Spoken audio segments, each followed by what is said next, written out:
और सोमवार की प्रदोष के दिन एक धतूरा यदि हम शिव जी पे चढ़ा रहे हैं, एक चावल का दाना अशोक सुंदरी वाली जगह पर चढ़ा रहे हैं और अपना हाथ उस चावल के दाने पर रखकर चंद्रशेखर चंद्रमौलेश्वर महादेव के नाम का उच्चारण कर रहे हैं। श्री शिवाय नमस्तुभ्यं, श्री शिवाय नमस्तुभ्यं उच्चारण कर रहे हैं, दिल से प्रार्थना कर रहे हैं, निवेदन कर रहे हैं, नमन कर रहे हैं, बाबा को अपने मन का भाव कर रहे हैं। तो वो 3 महीना तो बहुत दूर है, मेरे बाबा ने अगर कृपा करी तो 3 महीने में मेरा बाबा करुणा करना, दया करना प्रारंभ कर दिया। वो शंभु है, शंकर है, त्रिकालदर्शी, कैलाशी, अविनाशी मेरा शिव है। वो कोई साधारण सा नहीं है।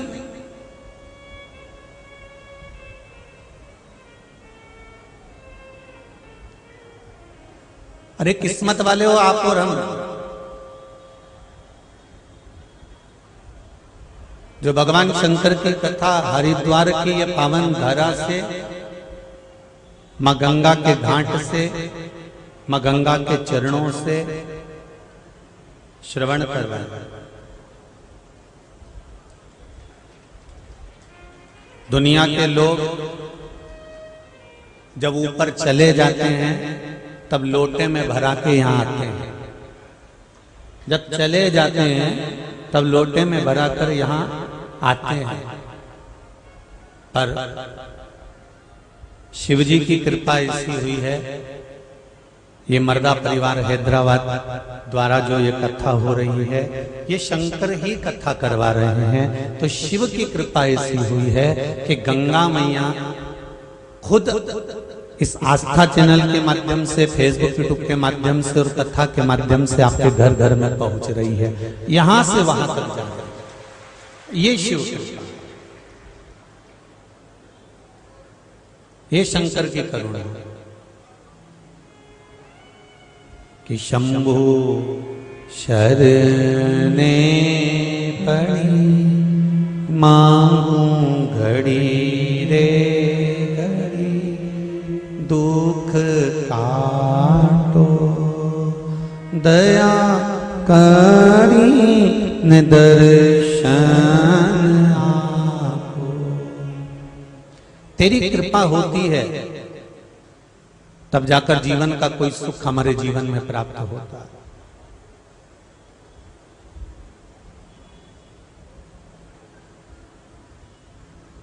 मिल जाए मनुष्य का शरीर तो भी भगवान का भजन नहीं हो पाता, और अगर मनुष्य का शरीर मिल भी गया, प्राप्त मान लो हो गया, और अच्छा शरीर भी अगर मिल गया है तो भी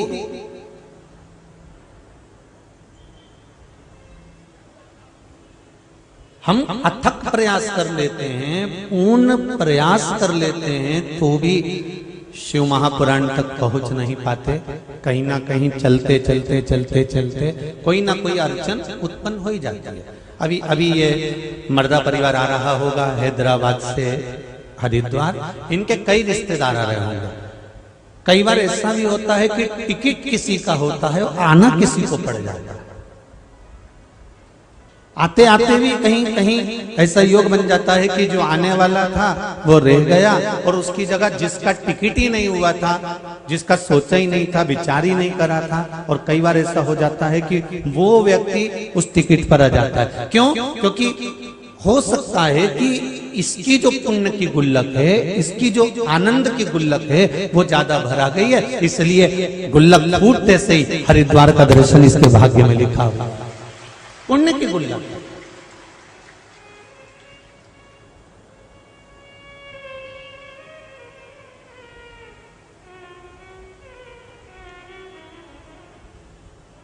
अरे तेरा ही दिया मैंने खाया पिया है, तेरा शुक्रिया है, तेरा शुक्रिया है। मुझे भोले बाबा ने बहुत दे दिया है, तेरा शुक्रिया है, तेरा शुक्रिया है। ये बिना शिव के मिलना, शंकर की भक्ति के बिना कुछ प्राप्त होना, शिव के स्मरण बिना कुछ प्राप्त होना, ये बहुत कठिन है।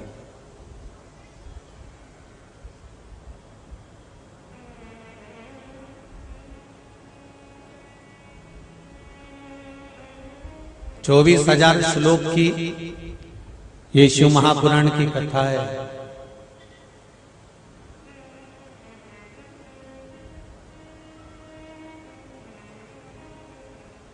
और 24,000 श्लोक में से पूरी शिव महापुराण की कथा संपूर्ण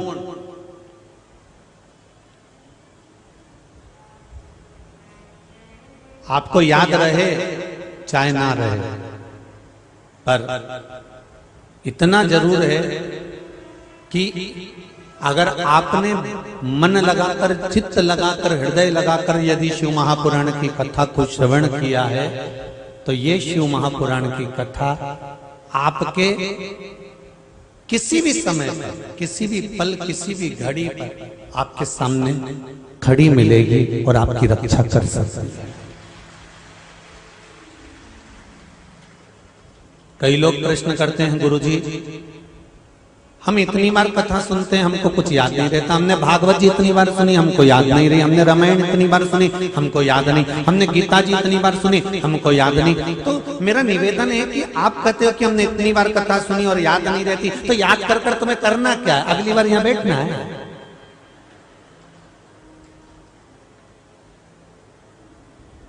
तुम कथा याद मत रखो,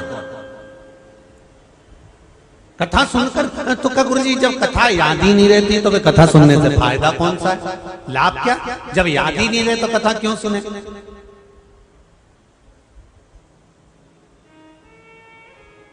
हमारा निवेदन है, 1 महीने पहले 4 तारीख को आपने क्या खाया था? किसी को याद है? अरे बोलो तो, याद है किसी को? नहीं। 2 महीने पहले 6 तारीख को आपने क्या खाया था? आपको याद है? याद है किसी को? नहीं। 3 महीने पहले 9 तारीख को आपने क्या खाया था भोजन में? आपको याद है? नहीं। जब 1 महीने पहले क्या खाया था, 2 महीने पहले क्या खाया था, 3 महीने पहले क्या खाया था, आपको याद नहीं है, पर जो आपने खाया था वो आपके शरीर में रक्त बनकर आज तक चल रहा है। उसी तरह शिव महापुराण की कथा है, भले याद नहीं रहे पर अंतिम समय तक इस हृदय और चित्त के साथ निरंतर चलती रहे।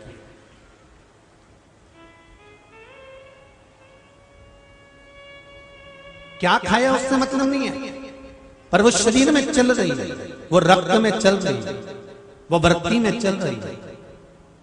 कथा सुनी आपने, भले याद नहीं है, पर आपकी हृदय चित्त में, आपके रोम रोम में 3.5 करोड़ रोम छिद्र ये मनुष्य के शरीर पर बने हुए हैं। एक एक रोम छिद्र में जब शिव महापुराण का तात्विक सुख पहुंच जाता है, शिव महापुराण की कथा जब एक रोम रोम में पहुंच जाती है, तो तब ये अंतिम समय में जब प्राण छूटने का समय होता है, अंतिम जब समय होता है, तब उस समय पर ये हमारा सुना हुआ शिव महापुराण की कथा, हमारे द्वारा श्रवण करी गई राम कथा, हमारे द्वारा श्रवण करी गई कृष्ण कथा, हमारे द्वारा श्रवण करा गया भगवान का भजन, ये अंतिम समय में काम आता। फिर निवेदन करूंगा, आपकी डिग्रियां, आप डॉक्टर हो, आप इंजीनियर हो, आप कलेक्टर हो, आप एसपी हो, डीएसपी हो, आप मंत्री हो, संतरी हो, जो भी आपके पास में पद है, आपकी पढ़ाई की डिग्रियां केवल यही काम आती है, वहां तो केवल ये शिव महापुराण और राम कथा ही काम आती है।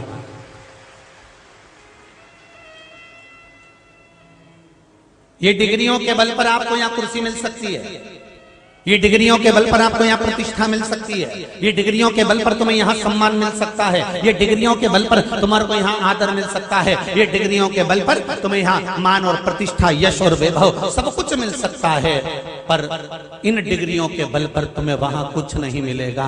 वहां पर एक ही डिग्री चलती है, क्या तुमने किसी भूखे को भोजन कराया है, किसी प्यासे को पानी पिलाया है, किसी गरीबड़े को पथिक को तुमने किसी वृक्ष की छांव करी है, किसी के लिए तुमने एक गिलास जल भर कर दिया है। कहीं शिव महापुराण की कथा हो रही हो, राम कथा हो रही हो, वहां तुमने क्या बुआरी काढ़ी है? कहीं तुमने भगवान की सेवा में, वृद्धजन की सेवा में, बुजुर्ग की सेवा में, घर के माता पिता की सेवा में, घर के जो बड़े होते हैं, बयो होते हैं, चाहे वो जेठ हो, जेठानी हो, ननंद हो, नंदोई हो, सास हो, ससुर हो, माता हो, पिता हो, काका हो, काकी हो, घर के बुजुर्ग जितने हैं, क्या उनकी सेवा में आपने अगर कुछ थोड़ा सा समर्पण किया है तो ये सारा आपका किया गया पुण्य की डिग्री वहां काम आती है। यहां पर काम नहीं, पर वहां जरूर काम आती है।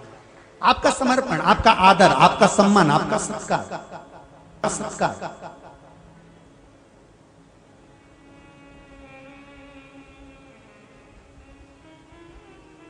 महाराज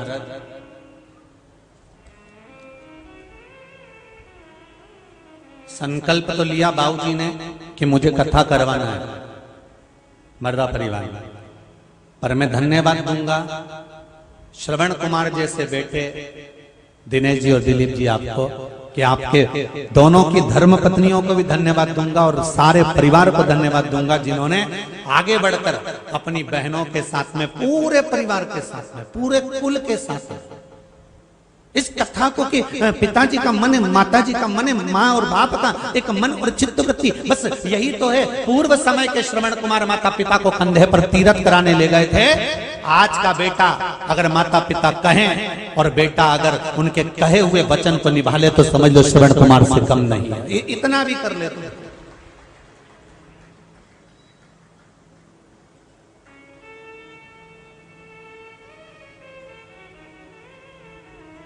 बहुत उतना। और धन्यवाद दिलीप जी और दिनेश जी, आपकी धर्म पत्नियों को, बहुओं को भी धन्यवाद दूंगा। बहुत बहुत साधुवाद कि हृदय से, चित्त से, मन से, उमंगता से, आनंद के साथ शिव महापुराण की कथा करवाने के लिए आप आए अपने माता पिता को।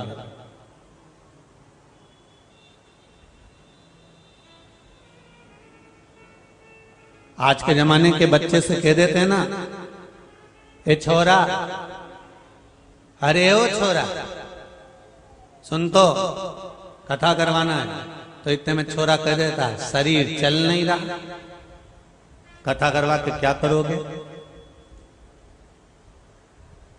पर धन्यवाद जी, बहुत बहुत साधुवाद है हृदय से, इस माँ गंगा के पावन घाट से बहुत बहुत साधुवाद है कि माता पिता के वचन को निभाया है आपने और शिव महापुराण की कथा करवाकर जनमानस तक पहुंचाया है। शिव कथा, शंकर का अनुमोदन,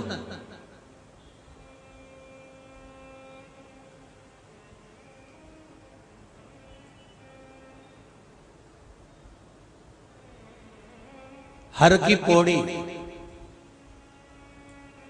शिव महापुराण की कथा का लक्ष्य लिया है। हर की पौड़ी, हर का द्वार, हरि का द्वार। अभी इससे पहले जो कथा हुई थी वो त्रिपुंड शिव महापुराण में, उसके पहले जो कथा हुई थी शिव पंचायत शिव महापुराण की कथा थी। अब आप और हम जो श्रवण करने के लिए बैठे हैं, यह हर की पौड़ी, हरि का द्वार, शिव महापुराण की कथा है।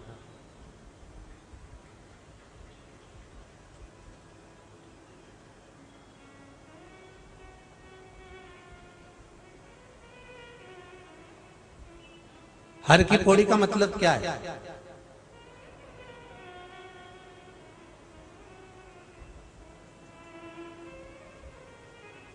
पौड़ी मतलब पेड़ी, पेड़ी मतलब सीढ़ी,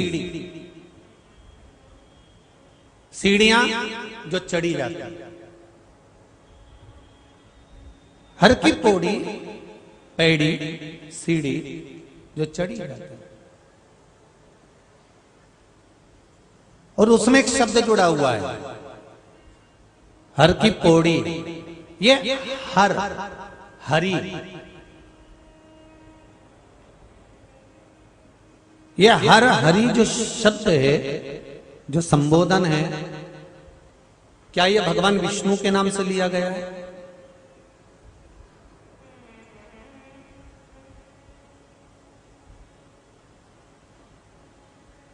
क्या भगवान नारायण के नाम से इस हरि पौड़ी का नाम जोड़ा गया है?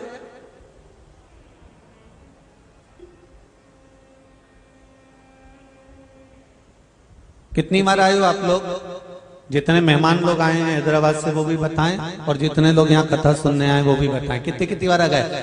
उंगली के सारे से बता दो। कोई 4 बार, कोई 3 बार, कोई 2 बार, कोई 10 बार, कोई अनगिनत बार, ना जाने कितनी कितनी बार आए हो गए यहाँ पर। तो हरि की पौड़ी का मतलब क्या है? क्या हरि की पौड़ी मतलब भगवान विष्णु को हरि कहा गया, और हरि की पौड़ी मतलब हरि का द्वार है? सही है क्या? बोलते जाओ जरा जल्दी जल्दी।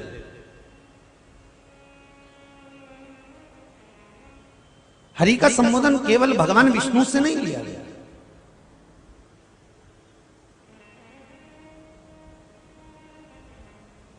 हरि का द्वार, हर की पौड़ी, सीढ़ियां, यहां पर जो हरि शब्द लिया गया है वो भगवान विष्णु से नहीं लिया गया। इस पावन हरिद्वार का जो हरि शब्द है वो भर्तरी के हरि शब्द से लिया गया। राजा भर्तरी, नाम बोलकर देखिए, भर्तरी, भर्तरी। तो ये जो भर्तरी का जो आगे का शब्द है इसको हटा दिया गया है, और पीछे का जो हरि शब्द है भर्तरी का, उस शब्द से लिया गया।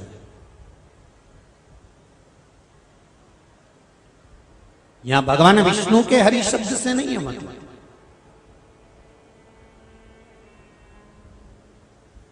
यहां भगवान नारायण के हरि शब्द से मतलब नहीं है। नारायण का नाम तो ये गंगा के घाट पर हरिद्वार में बाद में जोड़ा गया, पर उसके प्रथम में हर की पौड़ी का जो संबोधन कहा गया है, हर की पौड़ी का जो चरित्र वर्णन किया गया है, वो राजा भर्तरी से। विक्रमादित्य ने अपने भाई भर्तरी के याद में सीढ़ियों का निर्माण करा था गुफा तक, जहां पर बैठकर भर्तरी भगवान नारायण का और शिव का स्मरण कर रहे थे।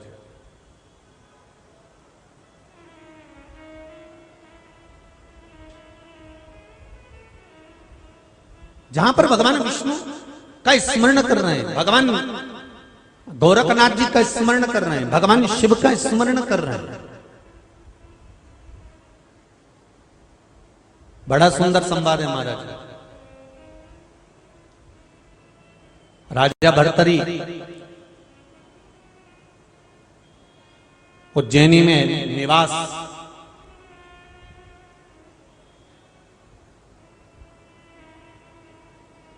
सप्तपुरियों में 2 पुरियों में राजा भर्तरी आते थे और जाते थे। पहली अवंतिकापुरी उज्जैन, दूसरी मायापुरी हरिद्वार। इस हरिद्वार का जो प्राचीन नाम है, जो देवताओं के द्वारा दिया गया नाम है, जो देवताओं के द्वारा निश्चित किया गया नाम है, इसका नाम है मायापुरी। सप्तपुरियों में एक पुरी है।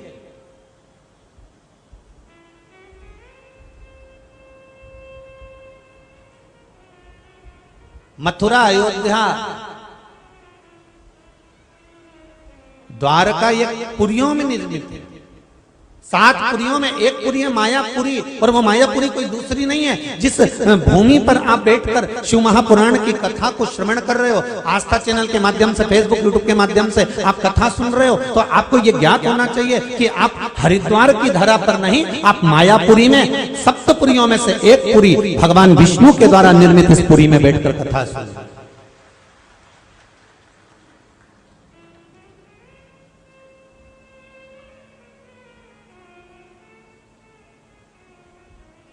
और क्या मतलब होता है पुरी का? क्यों कहा जाता है अवंतिकापुरी जाइए, मथुरापुरी जाइए, मायापुरी जाइए, द्वारकापुरी जाइए, कांचीपुरी जाइए, जगन्नाथपुरी जाइए? इन पुरी का मतलब क्या है?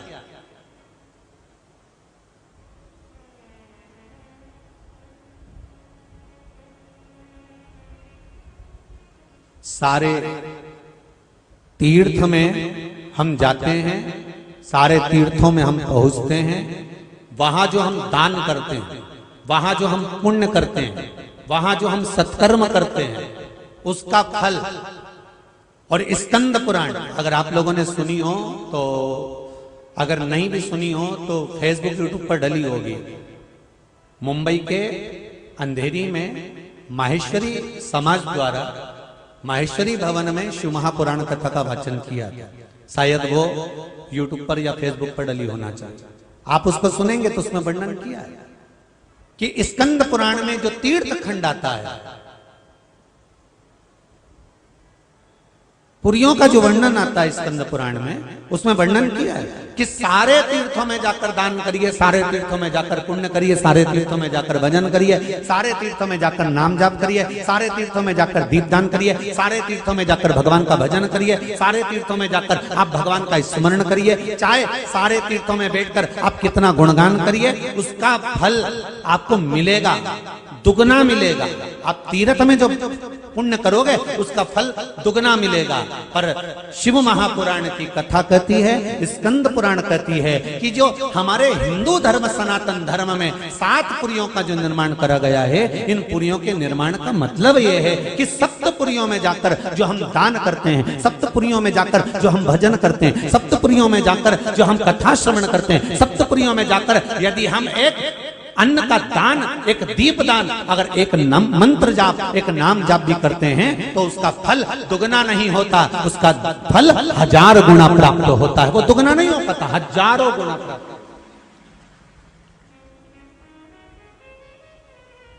माया, काशी, अवंतिका, मथुरा, अवध, कांची, द्वारका आदि का जितनी पुरियों का हमारे यहाँ वर्णन सप्तपुरियों में करा गया। इनमें जो किया जाता है, इनमें जो भजन किया जाता है, इनमें जो नाम जाप किया जाता है, इनमें जो स्मरण किया जाता है, इनमें जो कीर्तन किया जाता है, उसका फल 1000 गुना। अब एक बात बहुत ध्यान रखना, जितने लोग भी हरिद्वार में आते हो, यदि टीवी पर कथा सुन रहे हो तो आने से पहले सावधान हो जाओ। हरिद्वार की धरा पर, उज्जैन की धरा पर, द्वारका की धरा पर, काशी की धरा पर जब भी जाना है, एक बात याद रखना, जब तुम्हारे किए गए पुण्य का फल 1000 गुना हो जाता है तो इन पुरियों में तुम्हारे द्वारा किया गया पाप का फल लाखों गुना हो जाता है। पाप का फल भी लाखों। तो सावधान इंडिया, सावधान। यहां पर आने के बाद ना तो झूठ बोलो, ना छल करो, ना कपट, ना बेईमानी, ना प्रपंच, ना किसी को शब्द कहना है, ना किसी को ताना देना, ना किसी को कष्ट देना है। यहां आने के बाद हमारे मुख से जितना बन सके भगवान का नाम जाप करना है, जितना बन सके।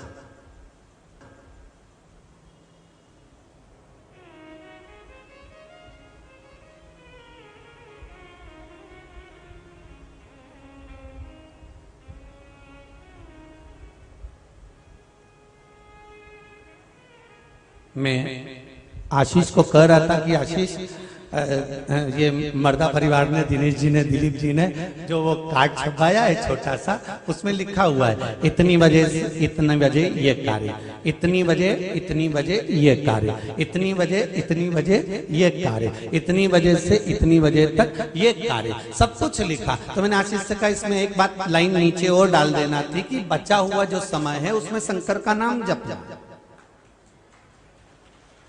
जो समय बच गया है उसमें शिव नाम जपना, जो समय रहा है बचा कुचा उसमें स्मरण करिए, शिव जपिए, शंकर का गुणगान करिए।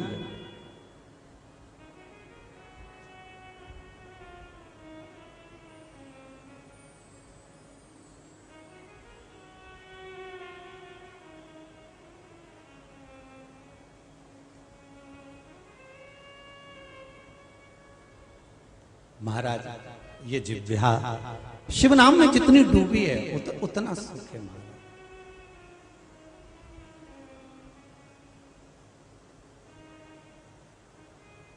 नाम के बिना हरि नाम के बिना चल जाइए जीव्या पापनी नाम के बिना। जल जाए जीवा पापड़ी हरि नाम के बिना। हो नाम के बिना शिव नाम के बिना। नाम के बिना शिव नाम के बिना। जल जाए जीवा। जिंदगी यूं ही गंवा दी। बचपन गया खेल में, जवानी भोग और विलास में, अधेड़ी निकल गई कमाने में, आ गया बुढ़ापा, शरीर बन नहीं रहा, अब शिथिल हो गया। राम कैसे बोलोगे, कृष्ण कैसे बोलोगे, शिव कैसे कहोगे, भगवान का भजन कैसे करोगे?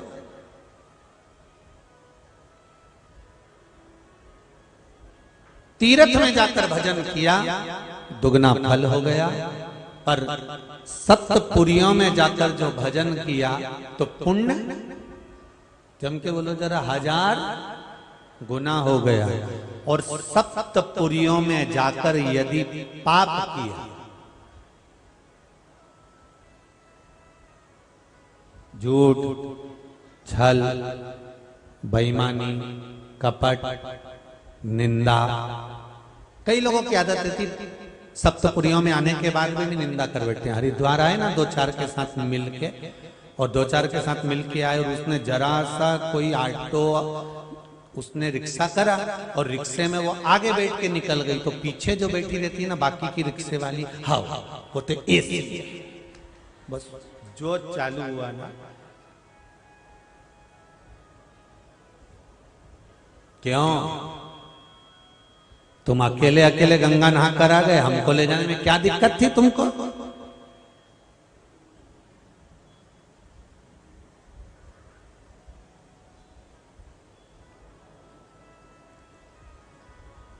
आज सुबह गंगा नहाने में दिनेश जी तुमने तो फोटो खिंचवा ली है, पर वापिस आए होगे ना तो परिवार वालों ने तुम्हारे फोटो खींच दिए होंगे, ये पक्का।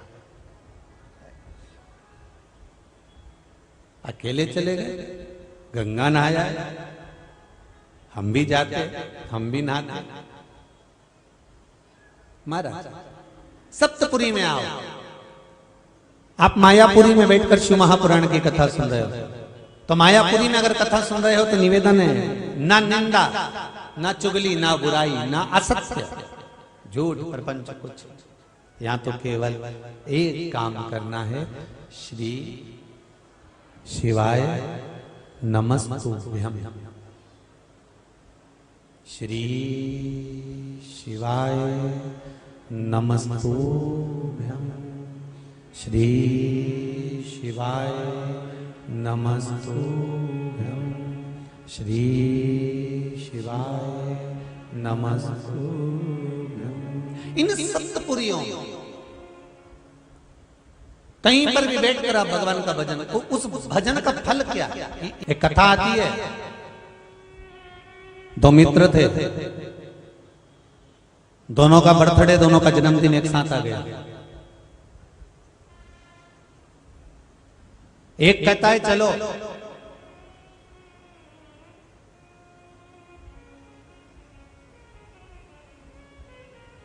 चलकर नीलकंठेश्वर महादेव का दर्शन करेंगे, महाकाल का दर्शन करेंगे। दूसरा कहता है मैं अपना जन्मदिन महाकाल मंदिर में नहीं, नीलकंठेश्वर पर नहीं, मैं अपना जन्मदिन पार्टी मनाऊंगा, होटल बुक करूंगा, एंजॉय करूंगा, खूब मस्ती करूंगा और जन्मदिन मनाऊंगा। दोनों ने अपना अपना जन्मदिन मनाया। जो मंदिर जाने वाला था वो मंदिर चले गया, जो होटल जाने वाला था उसने होटल बुक कर लिया, होटल चले गया। मंदिर जाने वाला मंदिर की लाइन में लगा, खूब भीड़।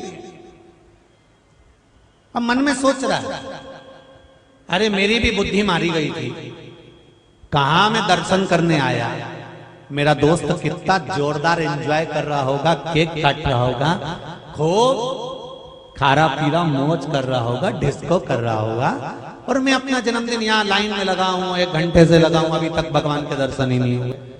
और दूसरा जो होटल में पड़ा हुआ था, मदिरा पान कर रहा है, व्यसन कर रहा है और मन में सोच रहा है कहां मैं अपना जन्मदिन कचरे में मना रहा हूं। मेरा दोस्त वहां पर शिव जी का दर्शन कर रहा होगा, शंकर का गुणगान कर रहा होगा, शिव स्मरण कर रहा होगा, शंकर जी पे एक लोटा जल चढ़ा रहा होगा, शंकर जी का दर्शन कर रहा होगा। मेरा दोस्त तो मुझसे ज्यादा अच्छा है।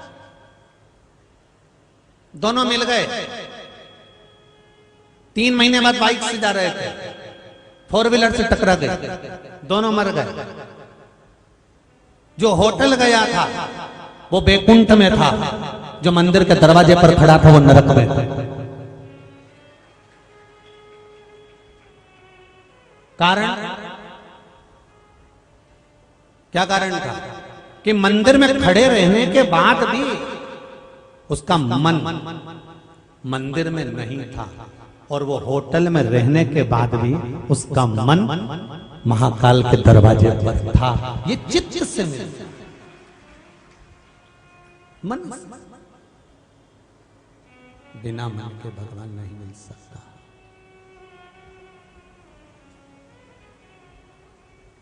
बिना चित्त के, बिना मन के भगवान नहीं मिल सकता। रामचरितमानस में लिखा है, निर्मल मन सो मोहि पावा, मोहि छल छिद्र कपट ना भावा। भगवान को निर्मल मन चाहिए। इस शरीर से भगवान को कोई मतलब नहीं है।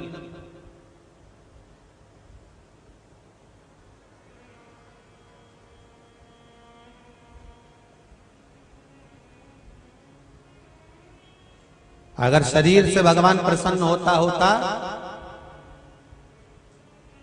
तो जो सुंदरी का खिताब पाती है ना, सुंदरी का जो खिताब पाती हैं, तो सबसे पहले भगवान उन्हीं पर प्रकट होकर दर्शन देता। अगर सुंदरता से या शरीर से भगवान मिलता होता तो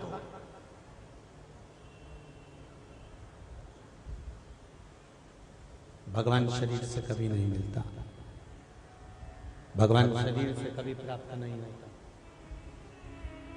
भगवान अगर मिलता है तो निर्मल मन सो मोहि पावा, मोहि छल छिद्र कपट ना भावा। भगवान केवल आपके हृदय चित्त से, आपके मन से। तो जितने लोग अगर बाहर बैठकर भी कथा सुन रहे हैं, कहीं टीवी के सामने कथा सुन रहे हो, फेसबुक यूट्यूब पर सुन रहे हो, तो ये सोचना कि आप मायापुरी में कथा सुन रहे हो, तो आपका दिल मायापुरी। और कई लोग ऐसे भी हैं कि आ तो गए हरिद्वार,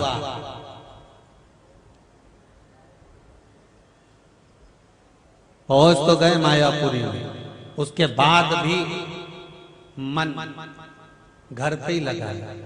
अलमारी में ताला लगा देना, चाबी पीछे रखी है और धीरे से पीछे का दरवाजा बंद कर देना, और घर से कोई भी जाए तो कैमरा चालू करके जाना।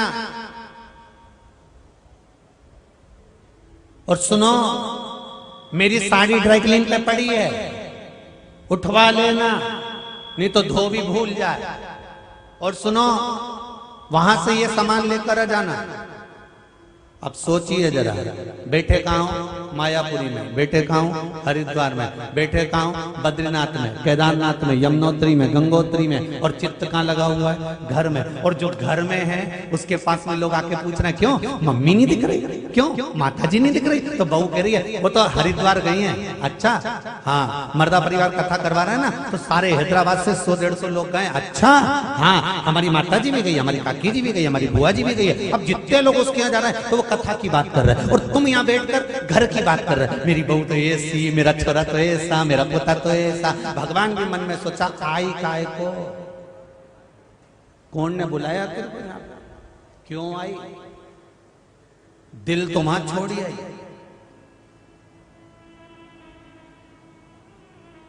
चित्तवृत्ति यहां मायापुरी में आए हो ना, 7 दिन अगर मायापुरी में रुके हो ना,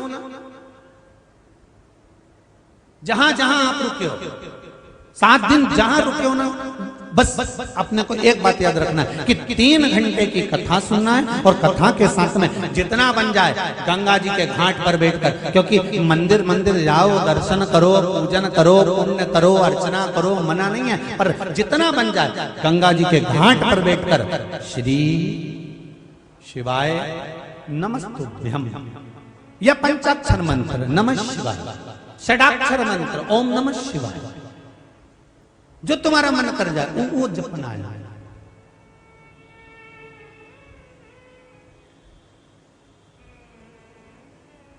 मैंने तेरे ही भरोसे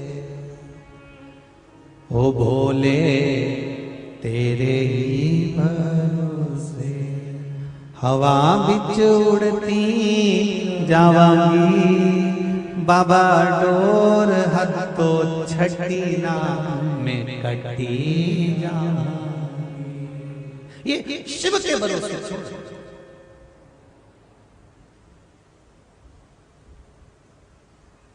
भक्ति हमेशा मन से, चित्त से, वृत्ति से। एक पत्र बड़ा सुंदर है, देखिए।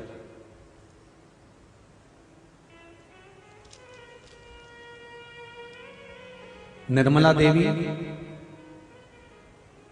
जिला मथुरा, दाऊ जी से आई हैं। कहीं बैठी हैं? आप ही हैं? दोनों हाथ हिला दो एक बार। हर हर महादेव।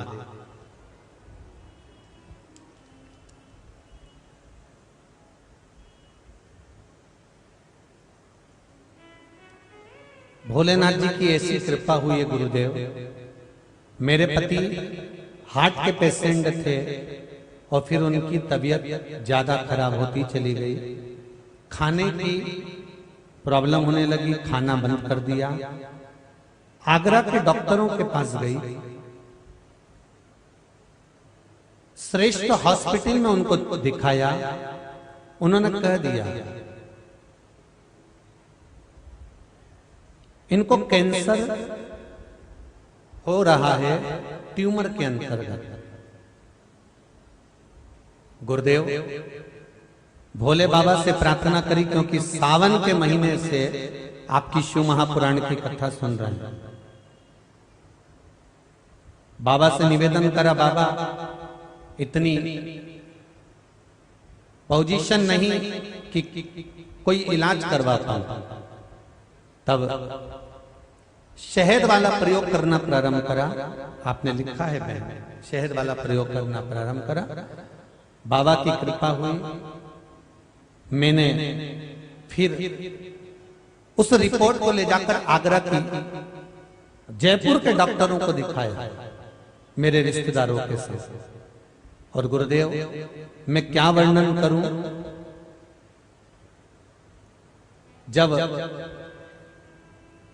उनको जयपुर के डॉक्टरों को दिखाया गया, उनकी किडनी में भी तकलीफ बताई गई और भी वर्णन किया गया। तब गुरुदेव उनको ऑपरेशन के कक्ष में ले जाने के लिए तैयार किया गया।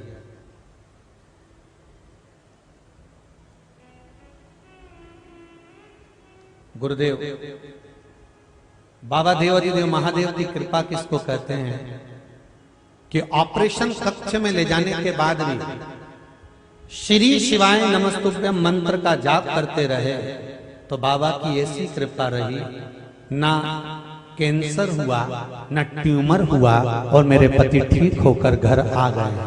ये शिव कृपा। बैठो बहन, बैठो। श्री शिवाय नमस्तुभ्यम विराज। शंकर कृपा इसी को कहता है। शंभो शरणे पड़ी मांगू घड़ी रे घड़ी, दुख काटो दया करी ने दर्शन। आपकी चित्तवृत्ति में जितना शिव का भजन कर रहे हो, फिर निवेदन करूंगा, ब्रह्मा ब्रह्म लोक में रहते हैं, भगवान विष्णु वैकुंठ लोक में रहते हैं। अगर इस मृत्यु लोक का कोई देव है तो वो देव अधिदेव महादेव। देव है। मेरा शंकर, मेरा ओघरदानी, मेरा कंकर में रहने वाला शंकर संपूर्ण भूमंडल में, संपूर्ण पृथ्वी पर, संपूर्ण ब्रह्मांड में विराजमान, संपूर्ण ब्रह्मांड।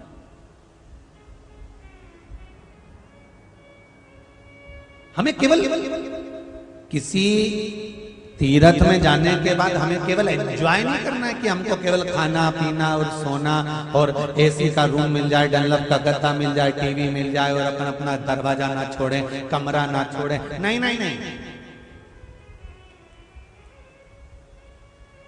सूर्य तपेगा, गर्मी भी पड़ेगी, गंगा का घाट है, गंगा मैया अगर यहाँ बुलाई है तो पसीने की एक एक बूंद जो भरा हुआ है पाप कर्म इस शरीर के अंदर, वो सारा निकाल कर बाहर पटकेगी, तुम्हें शुद्ध कर कर तब यहां से भेजेगी। आप हम अपनी माँ की गोद में खेले, जितने लोग भी कथा सुन रहे हैं सब अपनी अपनी माता की गोद में खेले। आप में से कितनी माताएं और कितने भाई ऐसे बैठे हैं कि बच्चे जब स्कूल जाते होंगे तो माता पिता उनको गंदा भेज देते होंगे? अरे बोलो तो सही, कोई माँ बाप अपने बच्चे को गंदा स्कूल भेजता है? छोटे से बच्चे को भी माँ बाप अगर स्कूल भेजते हैं तो तैयार करके भेजते हैं, कथा में लेकर आते हैं तो तैयार कर लेकर आते हैं, शादी में लेके जाते हैं तो टिप टाप करके लेके जाते हैं, उसको पूरा तैयार कर लेकर जाते हैं। ये माता पिता, माँ अपने बच्चे को कहीं पर भी लेकर जाती है, कहीं पर भी छोड़ने जाती है, स्कूल ले भेजती है तो उसको श्रृंगार कर तैयार कर भेजती है। इतना याद रखना, आप भी मायापुरी में माँ गंगा के पास आए हो, माँ गंगा आपको गंगा कभी नहीं भेज सकती, आपको निर्मल करके ही भेजेगी, शुद्ध बनाकर, श्रेष्ठ बनाकर, अच्छा कर। भर्तरी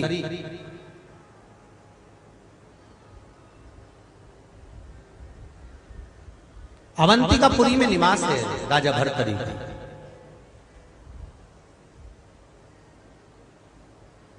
और अवंतिकापुरी में राजा भर्तरी निवास कर रहे हैं।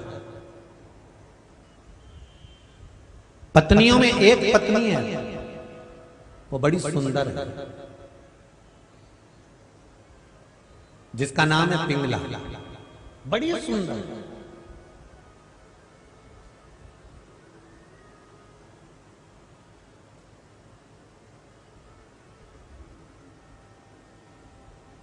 राजा सबसे ज्यादा समय अपनी वो सबसे सुंदर रानी राजा भर्तरी वो पिंगला को देता था। पिंगला कहती कि यहां बैठ जाओ, राजा भर्तरी वहां बैठ जाता। पिंगला कहती एक काम कर दो, राजा भर्तरी वो काम कर देता।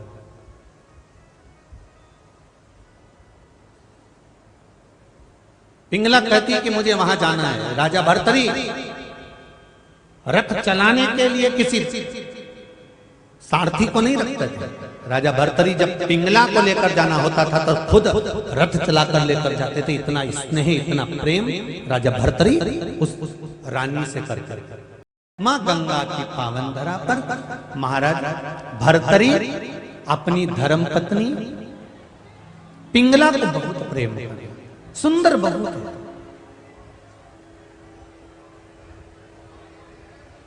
शिव कथा कह रही है, शंकर भगवान का पावन चरित्र कह रहा है। सुंदरता भले भगवान दे, पर सुंदरता के साथ में शिव महापुराण कहती है कि भक्ति भी,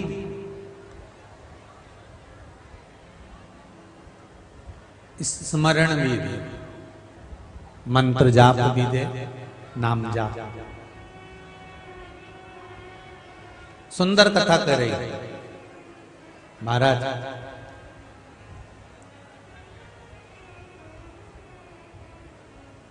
गोरखनाथ जी आ गए और जैसे ही राजा भर्तरी को मालूम पड़ा कि गोरखनाथ जी आए हैं, सेवा में लग गए। संत साधु सन्यासी तपस्वी साधक उपासक भक्त भगवान का जो उपासक होता है, भक्त होता है, स्मरणीय होता है, सेवा करना चाहिए। जितना बन सके, जितना बन सके उतनी सेवा में लीन रहिए।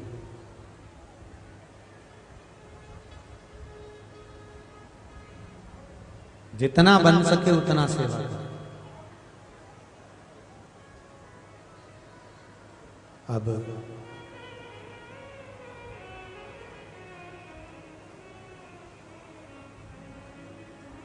जब संत प्रसन्न होते हैं, जब संत प्रसन्नता धारण करते हैं, गुरुजन की जब प्रसन्नता होती है, तब वो कुछ ना कुछ दे जाते हैं।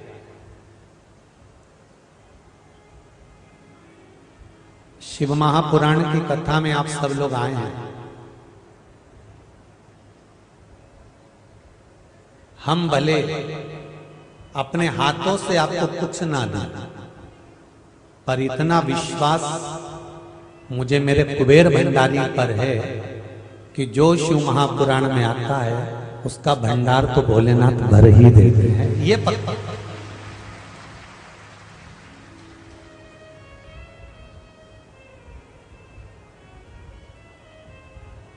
सियोर वाला महाराज आपको कुछ दे ना दे, पर इतना विश्वास पक्का है कि वो मेरा भोले बाबा त्रिकालदर्शी कैलाशी अविनाशी देने में कमी नहीं करता।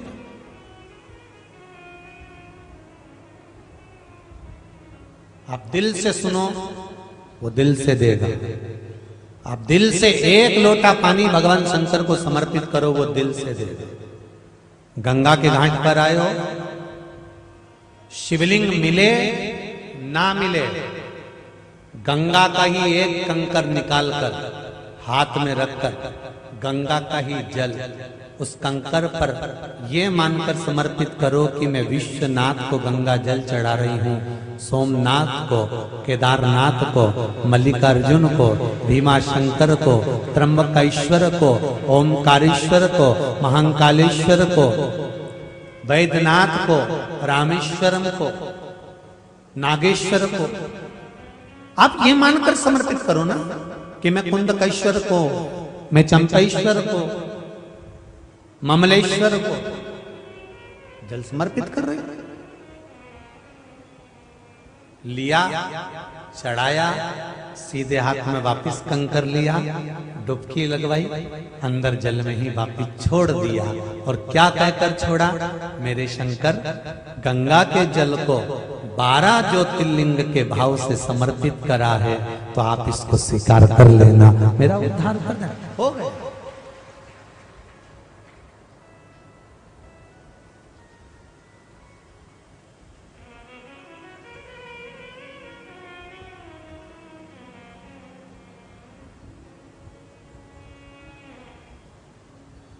अब दिल से उसको पुकारो, नमन करो, हृदय चित्त से।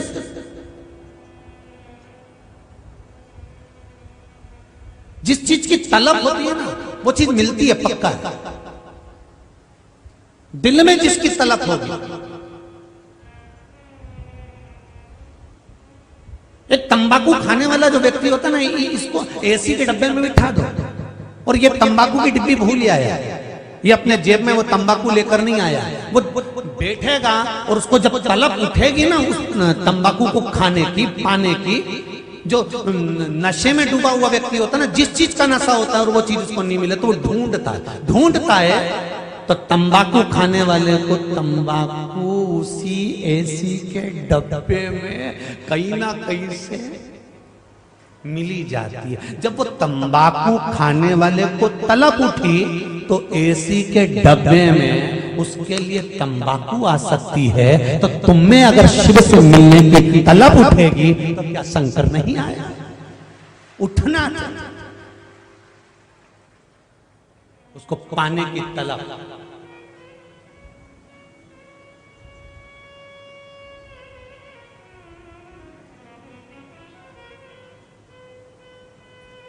अरे यहां तक कहूंगा, जंगल में बारात जाती है, जंगल में बारात, और आधी रात को 10 बजे पहुंची है।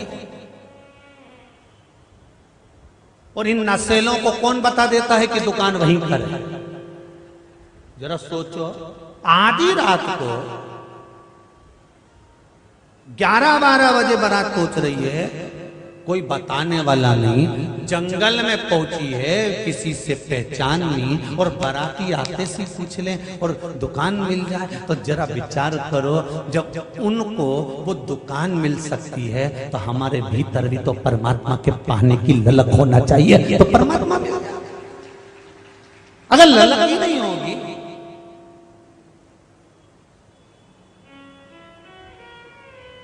एक हृदय में तमन्ना ललकता उत्पन्न होगी तो परमात्मा मिलता जाता, मिलेगा जरूर, सामने आएगा जरूर, प्राप्त होगा जरूर।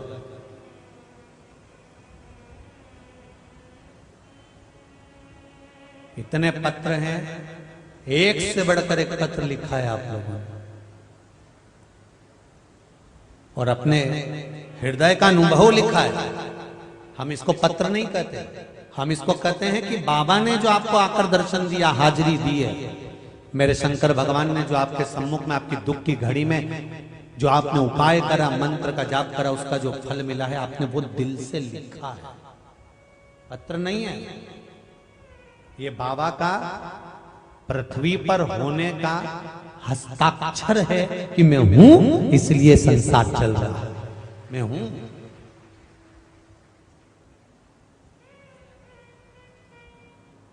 कोई दूसरा नहीं है।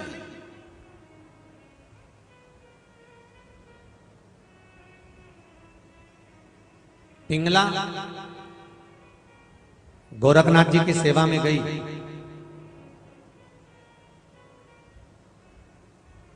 आज अपने पति के साथ गई है, राजा भर्तरी के साथ, और राजा भर्तरी ने देखा कि मन नहीं है पिंगला का, पर आज गोरखनाथ जी प्रसन्न हो गए और गोरखनाथ जी ने एक झोली में से फल निकाला, वो फल निकालकर राजा भर्तरी को दिया, और भर्तरी को फल देकर कहा कि भर्तरी ने जब फल मिला तो भर्तरी से कहा, सुनो राजा भर्तरी, आप बहुत अच्छे राजा हो, खूब सेवा करते हो, खूब चाकरी करते हो, संतों की खूब देखरेख करते हो राजा भर्तरी, सुनो मैं तुमको ये फल दे रहा हूं, मैं तुम्हें ये फल प्रदान कर, मैं तुमको ये फल दे रहा हूं, और आपको ही मैं ये फल दे रहा हूं,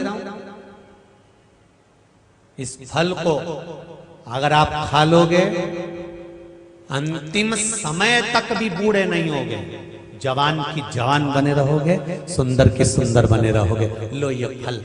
राजा भर्तरी ने सोचा इतना सुंदर फल मिला है, भर्तरी, अब पति को अगर कोई अच्छी चीज मिलती है, अच्छा गिफ्ट मिलता है, ऑफिस गया बहुत अच्छी चीज मिली,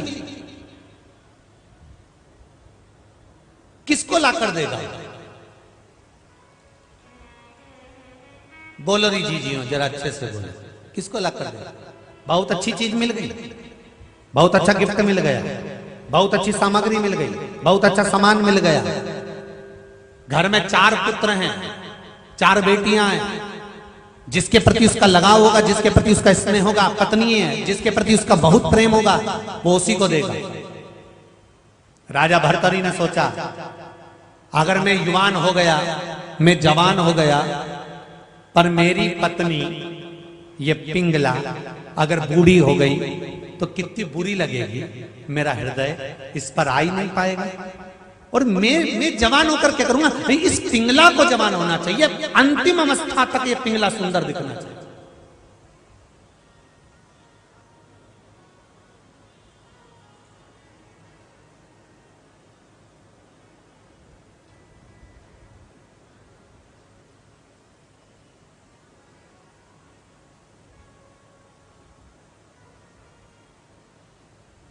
अंतिम अवस्था तक ही मेरी पत्नी सुंदर दिखे, जवान दिखे, युवान दिखे। उसने ये विचार कर लिया कि एक काम करता हूं, ये फल अपनी धर्म पत्नी पिंगला को दे देता हूं, और पिंगला को वो फल दे दिया। और पिंगला से कहा, सुनो, इस फल को तुम खाओगी, जवान हो जाओगी, युवान दिखोगी, बूढ़ी नहीं हो सकती, लो ये फल।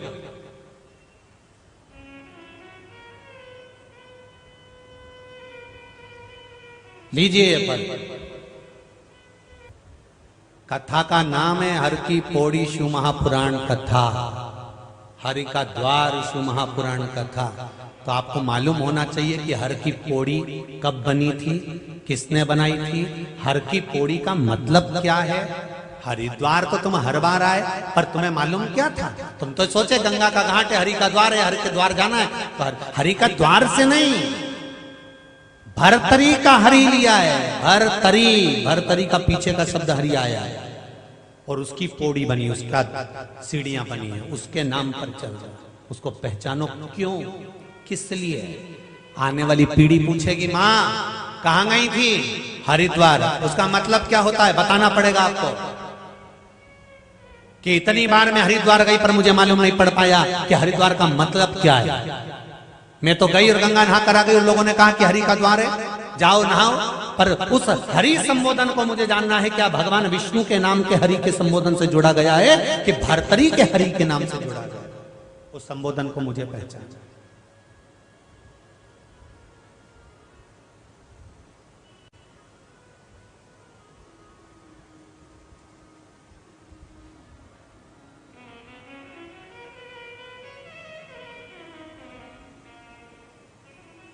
लोग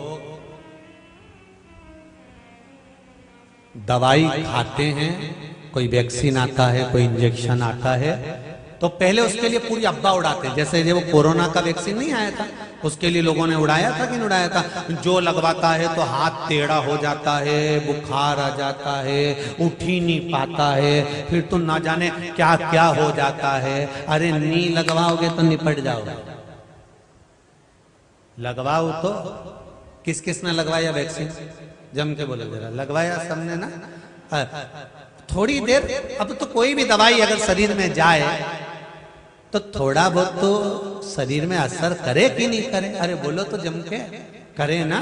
अपन रोटी भी खाएं तो शरीर में असर करे, खाते से ही।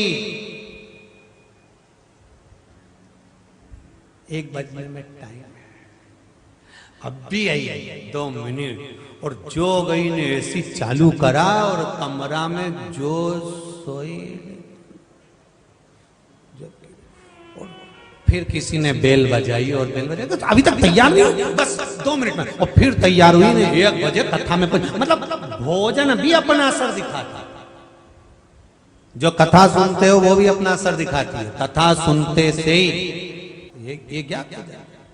अब पिंगला को दे दिया फल, पिंगला ने वो फल लिया और पिंगला उस फल को नहीं खाई। पिंगला ने विचार करा, राजा के दरवाजे पर जो द्वारपाल खड़ा होता है, मैं उसको बहुत प्रेम करती हूँ, वो मुझे प्रेम करता है। अगर मैं जवान हो गई तो क्या मतलब कि वो तो बूढ़ा हो जाएगा, जिससे मेरा लगाव, जिससे मेरा स्नेह। पिंगला ने वो फल, जम के बोलो, उस द्वारपाल को दे दिया। द्वारपाल के पास फल आया, क्या जोरदार फल मिला है। पिंगला ने मुझको दिया है, रानी ने मुझको दिया है, मेरे स्वरूप को देखकर अब मैं कभी बूढ़ा नहीं होऊंगा, इस फल को खा लूंगा। तो उस द्वारपाल को दिया, पर वो द्वारपाल एक वेश्या को चाहता था।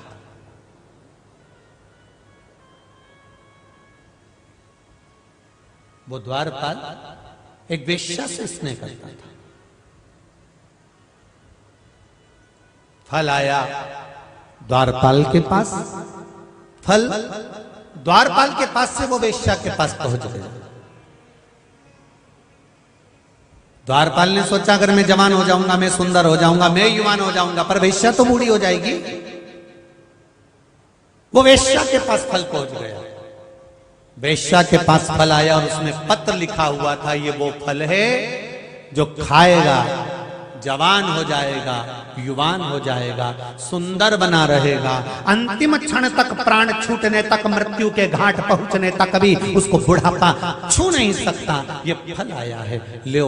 और वेश्या ने वो फल लिया। ज्ञानी थी वेश्या, कहीं सत्संग में लगी रहती थी, भजन में लगी रहती थी, स्मरण में लगी रहती थी। वेश्या ने फल देखा तो वेश्या के मन में आया, एक ना एक दिन अगर मैं जवान हो गई, युवान हो गई, तो ये शरीर का कोई मूल तत्व तो नहीं है, कोई महत्व नहीं। हमारे बीच में परम रसिक कथाकार श्री राम कथा के वक्ता परम पूज्य श्री चिन्मयानंद जी बापू जी आए हैं। एक बार जोरदार ताली बजाकर स्वागत करें।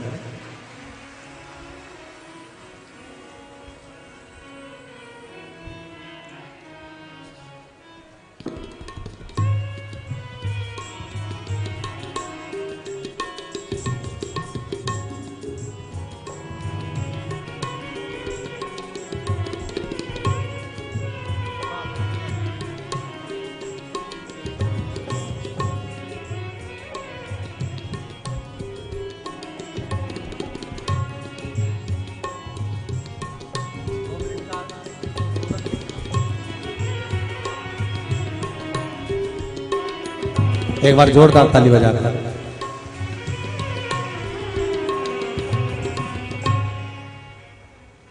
मैं मर्दा परिवार से भी कहूंगा आदरणीय संत शिरोमणि जी का स्वागत करें। बोल काशी विश्वनाथ भगवान की जय।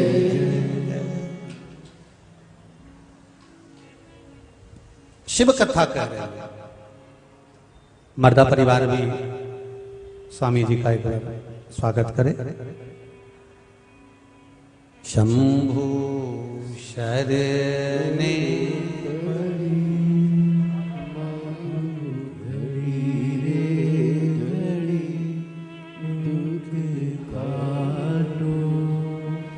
दया करी निदर्शन